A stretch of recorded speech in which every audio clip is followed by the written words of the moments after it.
My son was afraid of me, so I hugged him. He told me he never thought I considered him as my own. I didn't cry. I just promised to change. I constantly hurt my husband, who loved me with all his heart, just to be with my first love. But in the end, I was betrayed by my friends and by that so-called great love. When I recovered my memories, I immediately distanced myself from them and returned to my husband's arms. After taking a blow to the head from a book that literally fell from the sky, new memories appeared in my mind. And because of those memories, all that obsession with my first love vanished instantly. When I woke up, I was still a bit dazed, thinking I was in a dark, damp basement, waking up each day worried about how I was going to earn money, because otherwise, I would end up on the street. The next day, I looked around. The room was luxuriously decorated, everything arranged exactly as I liked it. The extra memories were so vivid that it seemed as if the sky was sending me a message: if you continue, Venetia, you will hit rock bottom. I opened the curtains and saw an immense field of roses. My husband, Adrian, had hired professional gardeners just to plant those flowers. The entire decoration of the house, down to the very last flower in the garden, had been designed according to my tastes. But before, I had seen all of that as a golden cage. I grabbed my phone, and just as I had imagined, I had several messages from my best friend, Raquel. We had planned to go out 3 days ago, but that damned book knocked me out before I could leave the house, and everything fell apart. Hazel, Adrian locked you up again. He's crazy. I'm going to help you escape. Joaquin is still waiting for you. I couldn't help but laugh. She called Adrian crazy but had used every trick in the book to seduce him as soon as I left.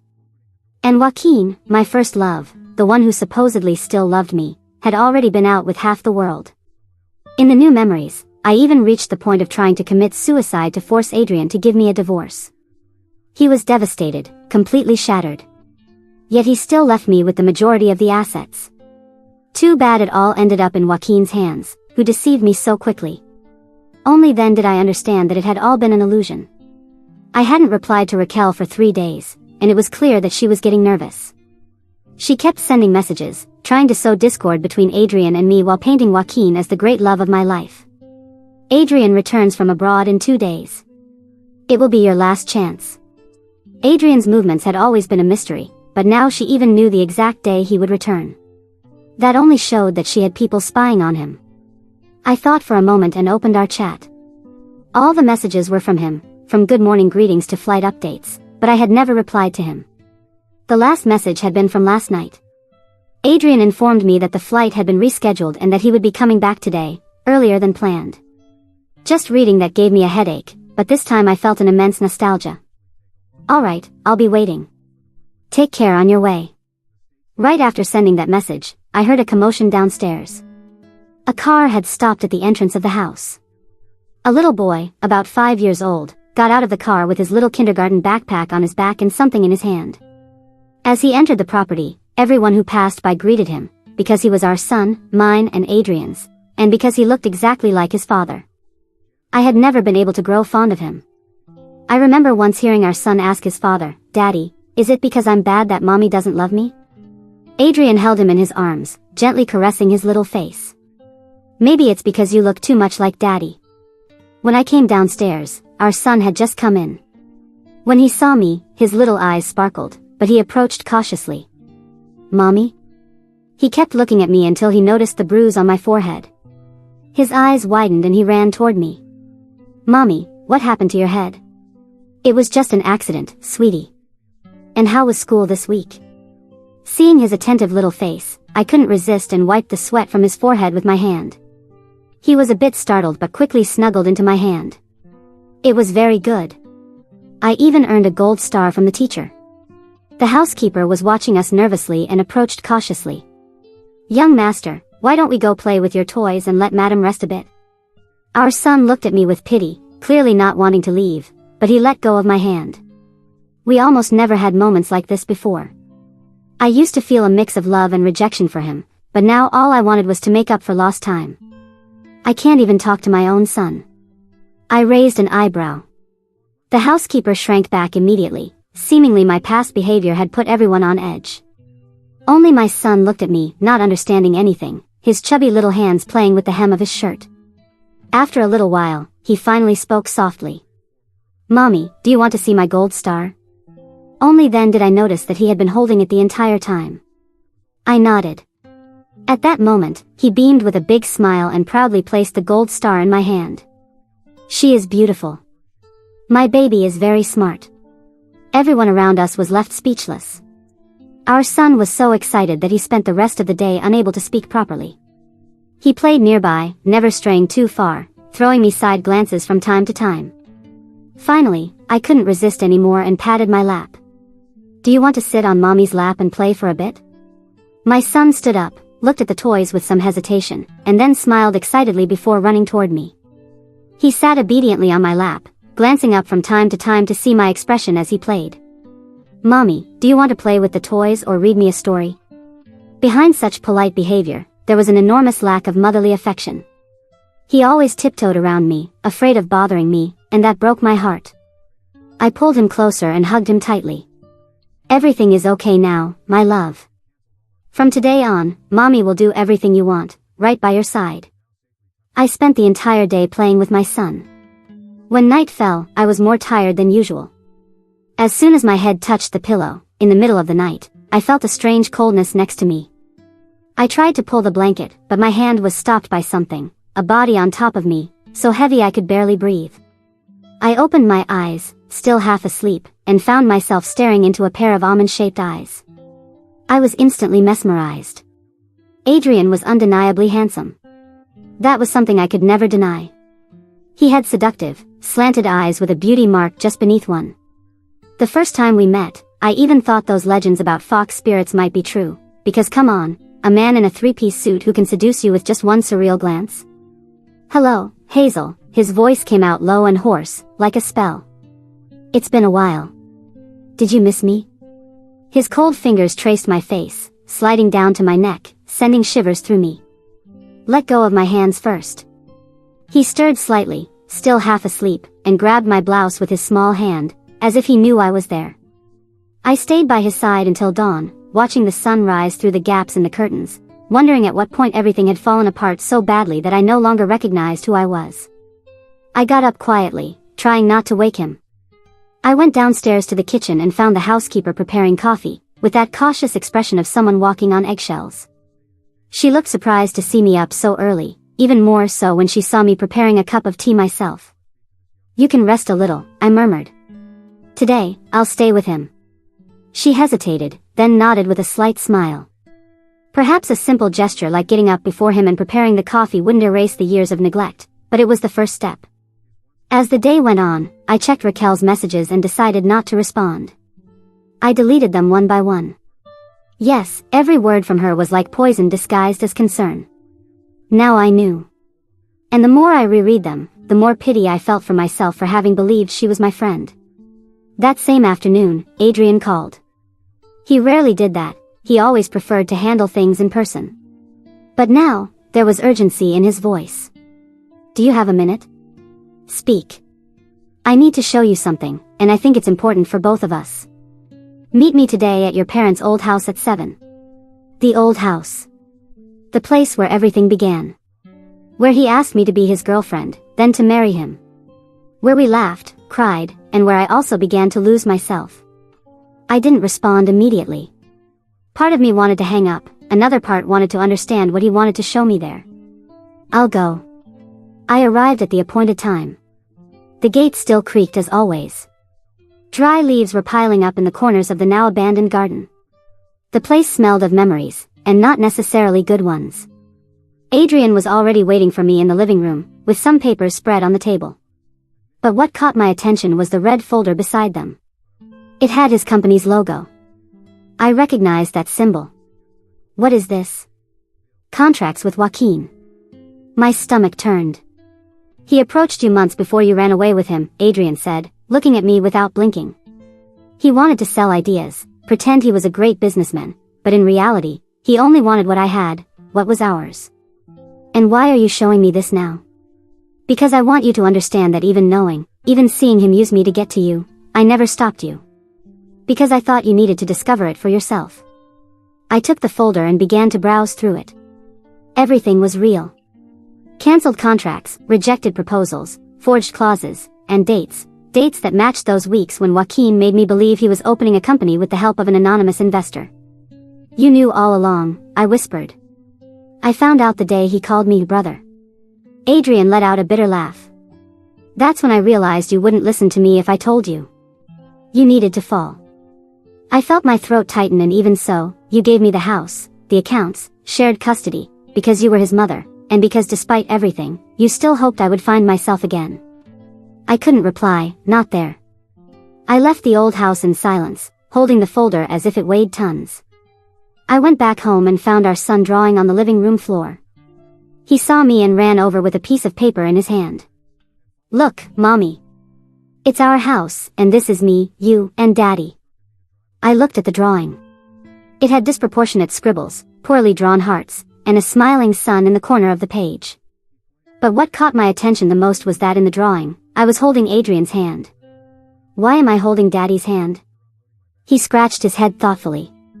Because when you hold someone's hand, it's because you still love them. That broke me. I knelt in front of him and hugged him tight, very tight, as if trying to fix everything could start right there, in that hug. Later, while he slept, I went to the guest room. Adrian was lying there with his eyes closed. I quietly entered, saw the contracts, and read everything. He didn't open his eyes, but his hand slightly gripped the sheet. And you were right about everything, and I was cruel. Silence. I didn't come to ask for forgiveness, I continued. I just came to thank you for not abandoning me even when I was the worst version of myself. He finally opened his eyes. I let you go, Hazel. I just didn't abandon you. That hurt more than if he had shouted, more than any revenge, because he spoke the truth, without anger, just with exhaustion. I don't know what will happen to us, I said, sitting on the edge of the bed, but I want to start being a good mother for him. And maybe someday, someone you won't regret having loved. He didn't reply, but he didn't throw me out of the room either. We stayed there in silence, for the first time in a long time, not as enemies or strangers but just two adults too broken to pretend everything could go back to the way it was. And maybe that was better, because if something grew from there, it would be real, without illusions, without idealizations, just truth. And no matter how painful it was all we had left. He raised an eyebrow as if considering whether to obey or not. For long seconds, he just stared at me, his fingers still resting on my neck, cold, firm. And for a moment, I thought he would laugh at my audacity.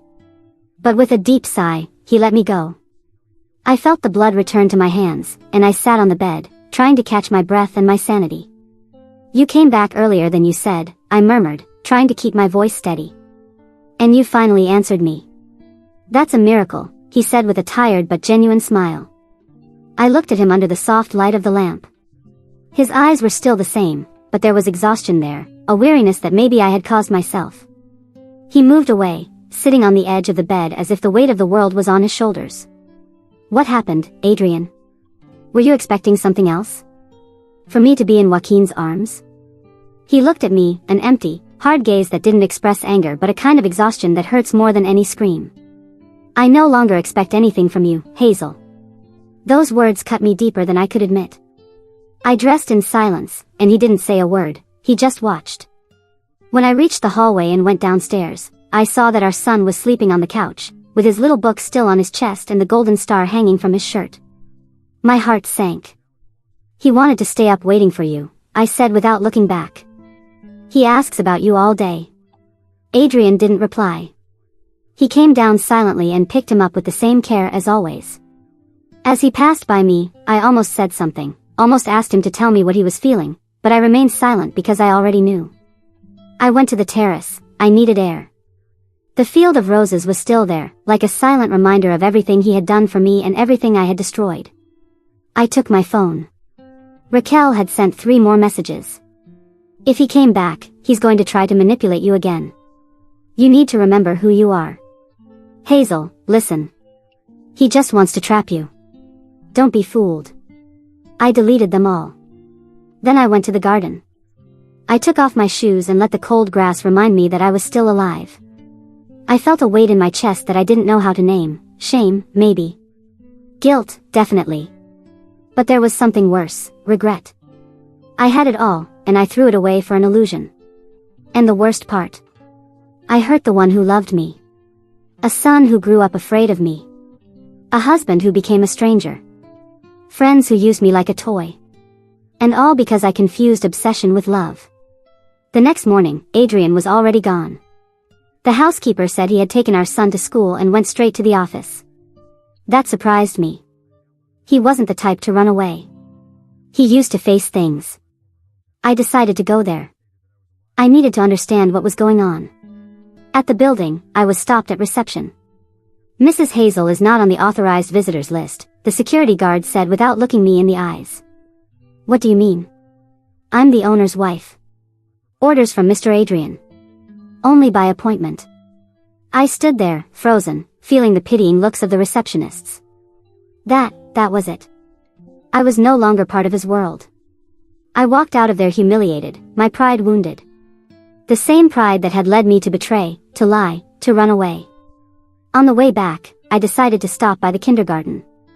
I wanted to pick up our son, have lunch with him, be a mother, even if it was too late. But when I arrived, I saw Raquel. She was leaning against the car, wearing dark sunglasses, her hair tied up, and with the audacity of someone who still thinks she has power. And the worst part, she was talking to one of the teachers. About what, I don't know, but they were both laughing. Raquel, I called out with a voice firmer than I expected. She turned slowly, as if I were an annoyance, and smiled. Took you long enough to realize, didn't it? Realize what? That you're just an obstacle. A stone in the shoe. Adrian deserved better. Joaquin too. But you were always a burden. I felt a chill down my back. Are you really saying this here, in front of the school? Why not? Are you ashamed now? How funny. You were never ashamed to humiliate Adrian, to betray him, to say you hated him, just because he loved you in a way Joaquin never could. She stepped closer, and I took a step back. You think you're special, Hazel. But everything about you was always borrowed, even this marriage, even this child you never wanted. My hand tingled with rage, but I didn't react. I had already caused enough scenes. I did what she didn't expect, I smiled. Thank you. She frowned. Thank you for showing me who you really are. You can chase after Joaquin. You can try to seduce Adrian. But you know what you'll never have? I crossed my arms. A son who looks at me the way mine looked at me yesterday. Raquel trembled for a second. That was it. I might not have anything else, but I had something she would never have, real regret and a chance, however small, to try to fix things. I went home in silence, my heart still in pieces. And it was only when I entered our son's room and saw that crooked drawing of 3 people holding hands, him, me, and Adrian, that I understood. This was the new beginning. Or the last one. It depended only on me. That night, I waited for Adrian on the couch, sitting in the dark with only the sound of the clock on the wall for company. The ticking seemed to mock my anxiety. When I heard the front door open, my heart jumped. He came in silently, his tie loose and his shirt sleeves rolled up. When he saw me there, he hesitated. Hazel, we need to talk, I said before he could head straight to the bedroom. He didn't reply but didn't look away either. He closed the door behind him, hung the key on the hook, and sat on the other couch, as if we were about to negotiate a contract. I went to your company today, I began, trying to keep my voice steady. I was stopped at reception. You shouldn't have gone, he replied coldly. That's no longer your place. Those words hurt more than I imagined. That's not fair, Adrian. You let me into your life, you gave me everything, and I ruined it. But now I'm trying to make things right. He let out a humorless laugh. Now? After emotionally destroying me? After using our son as a bargaining chip? After chasing after a man who only wanted your bank account? I was lost, I whispered. And you made mistakes too. Adrian looked at me with a mix of pity and disappointment. I only loved too much. That was my mistake. A long silence followed. My heart was pounding. I wanted to scream, to beg, to say I regretted it. But there was no room for that. He was no longer the same. The Adrian who used to wait for me at the airport with flowers was gone. The man looking at me now only wanted distance. I saw Raquel today, I blurted out, just to change the subject.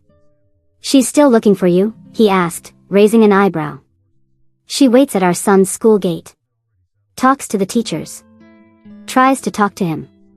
Of course she does. She always wanted what was mine. And you? He looked at me intently. I'm tired of letting myself be treated like a consolation prize. Enough. Before I could respond, he stood up and went to the hallway.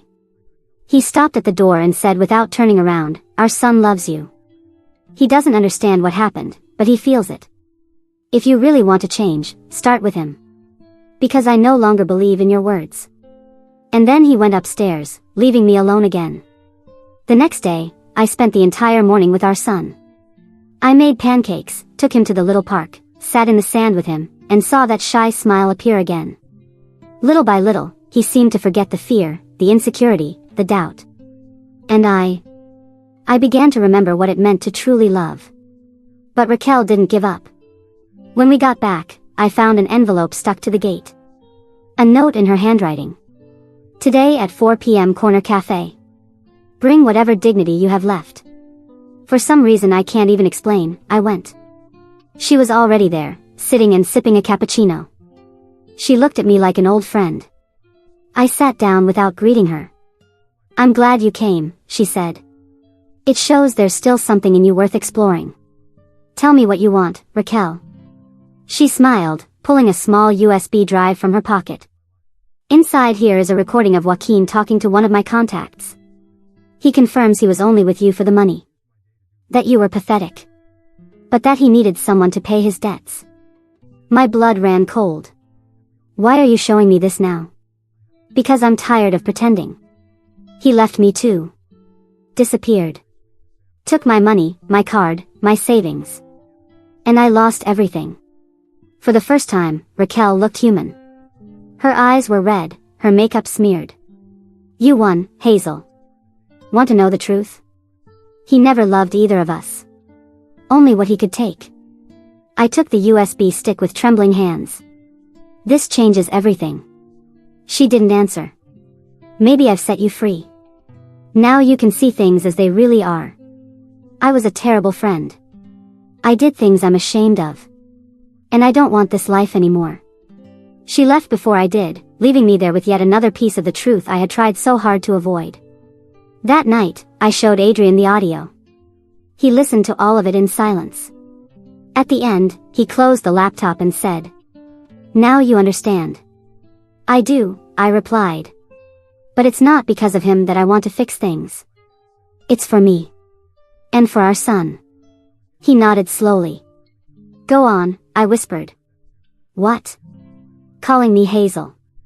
Seems you forgot my full name is Hazel de la Rosa Andrade. Your wife." He didn't reply. He simply went to our son's room, kissed his forehead, turned off the light, and when he passed by me, he stopped for a second. And then, for the first time in months, he murmured, "Good night, Hazel." I smiled. It was the first crack in the ice. But I didn't fool myself. We were still in a minefield. And the worst was yet to come. The next morning, loud knocking at the door woke me before the alarm. I got up, still groggy, thinking it was some delivery. But when I opened the door, I found 2 court officers. One was holding a folder, the other already preparing the clipboard. "Mrs. Hazel de la Rosa Andrade?" "Yes, that's me. We're here to serve you a summons. Mr. Joaquin Valenzuela has filed a lawsuit against you for asset misappropriation and fraud."